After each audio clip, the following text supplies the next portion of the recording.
Hello and welcome to The Pulse. Our goal is to give you an unbiased opinion on the conditions of the new home sales market and help you understand and navigate the buying process. I'm Cori, Director of Online Sales at Homes by Dickerson, and today we have Brooke Carroll, Chief Marketing Officer, joining us. Brooke, how many years have you been working in the new home sales industry? Oh, a lot, Corey. This will be my 15th year in new home sales. So it's been a while. First question we have is, do you think that 2024 is a healthy market? And also, would you consider buying a new home yourself? Okay, great question. So I am really excited about 2024. And I'll tell you a couple of reasons why.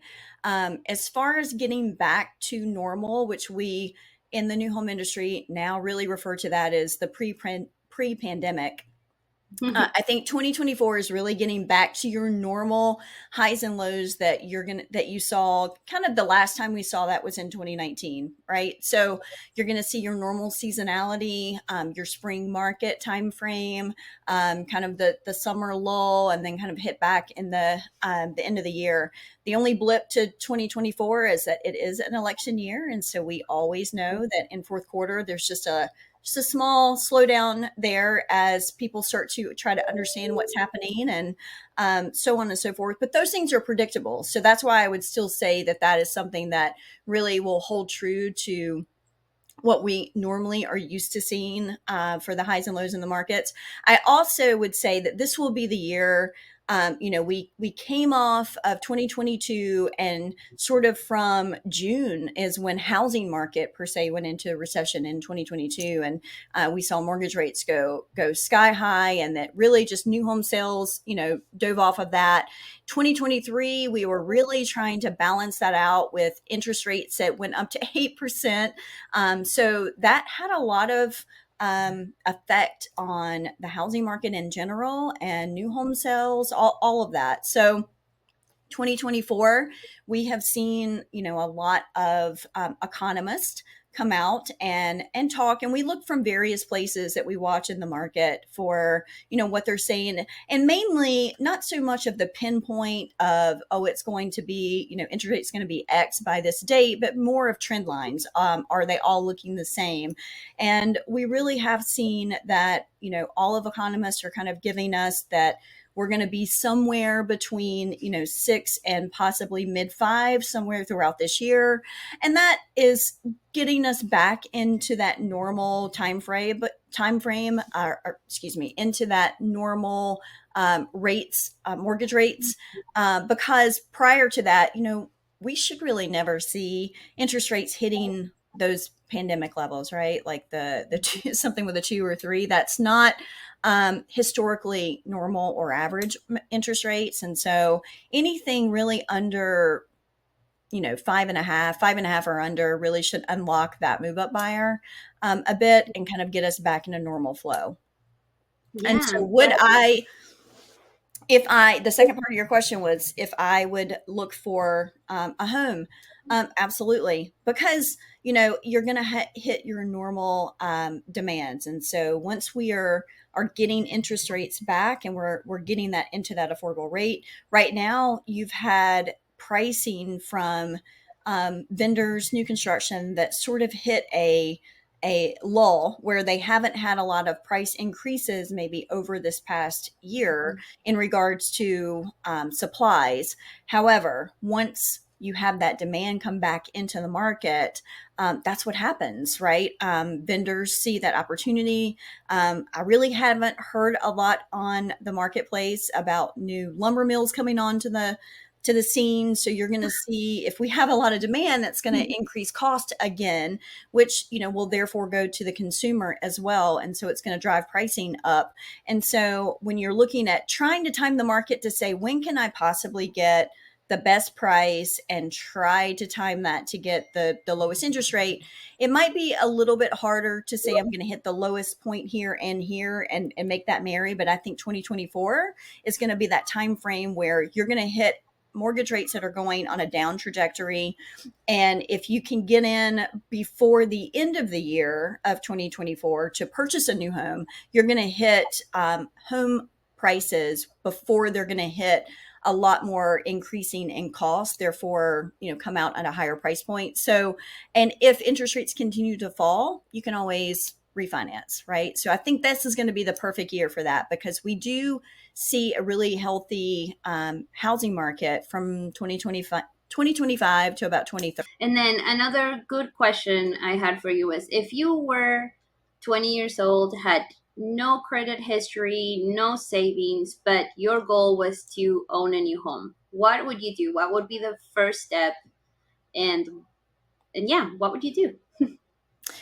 If I was 20 and I wanted to own a new home, well, first off, you've got to start, kind of understanding what is it going to take for me out of pocket. So I need to understand what my options are for that. I need to talk with a lender up front, not necessarily talking about locking in, but like help me figure out my financial picture. What type of dollars and cents are we talking about? If I wanted a home that was X dollars, what is it that I need to be able to make to qualify for? And what type of money down? Because that's usually the first hurdle. And then what are the options that I could ask builders to help me with, or ask sellers to help me with? If that's going to be, that's where you can really try to hone in on. Is there a builder that's giving an incentive that would take care of all of my closing costs? Is there a builder that's helping me, buy down enough incentive to buy down a mortgage rate that's going to help me buy more, give me a little more buying power for what I want?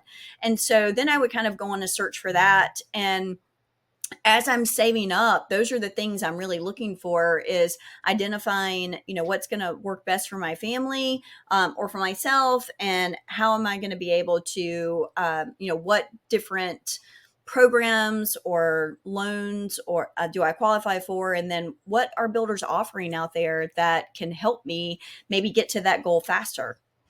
Yeah, I 100% agree. Sometimes you don't even know the options that are out there for you unless you talk to someone that's in that particular industry that knows exactly what you need. So, yeah, lending professional all the way. And then a final question we have for you is, what advice would you give to a young professional? Because you've had an amazing career, and we want to know, like, what would you tell someone that's young and that either wants to get started on any career? What would you say? You have to have a complete, like, learning mentality, right? Like growth mindset. But you have to really discipline yourself to do something along that line every day. So I've been really, really fortunate to have a lot of great coaches in my life. And one of the key things that was, read in your craft every single day. Make sure that you are putting your time, effort, and energy into exploring and learning. Don't get set just because this way has worked and it always has. Like, there are other ways.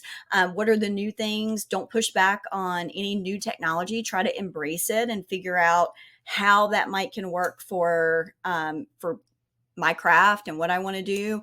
And I think my biggest, if I could say it's one thing, it's reading. And I know that may not sound fun, but we have a lot of technology that you can listen to things.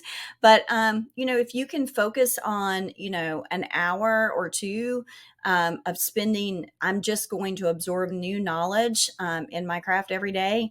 That's going to get you so much further, because we learn by people we know, places we go, and books we read. So I think with podcasts and videos and books and audible books, there's so much out there to really absorb. And then don't be afraid to fail. I mean, you can try something. I can promise you, I have failed a ton.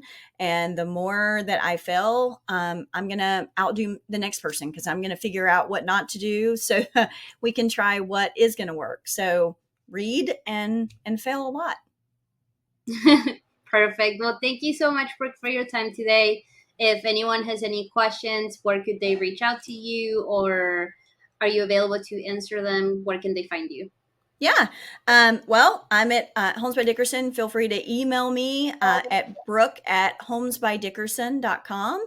And I'm on the website as well. If you go to www.homesbydickerson.com, you can find my information there. So happy to help. Well, thank you so much. Okay, great. Thanks, Cori. Bye. Bye.